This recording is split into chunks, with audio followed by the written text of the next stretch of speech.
It can happen to anyone, but for women, 1 in 4 will experience domestic violence in their lifetime. That's according to the state health department's data. And tonight, ABC 15's Nicole Valdez touching on a critical conversation. She is also uncovering new details about whether authorities missed key warning signs before the recent death of a Scottsdale woman.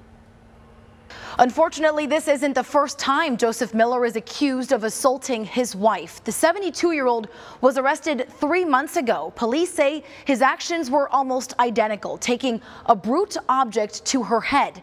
The difference then, she survived. If you're not feeling safe, there's a reason why you're not feeling safe. 73-year-old Hannah Miller was lying on the kitchen floor when police found her body right next to the hammer used to beat her to death.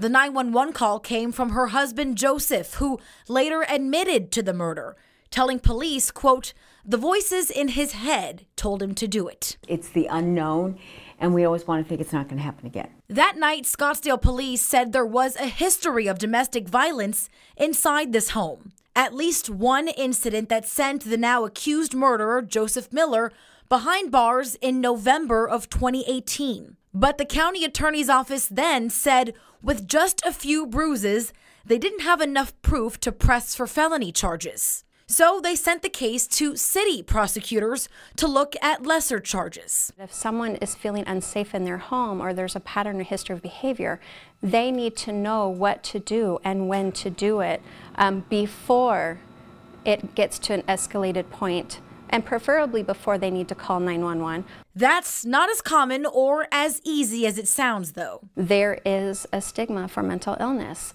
People aren't comfortable talking about it oftentimes, and so that is a barrier for people to get help. Even for their own good. People tend to stay in an abusive situation longer than anybody thinks that they should or would. So how did Miller end up back home with his wife? Scottsdale police say in November they committed him to an emergency psychiatric care center, but he was eventually released. We're still working to find out why. Nicole Valdez, ABC 15, Arizona. A bank robber on the loose.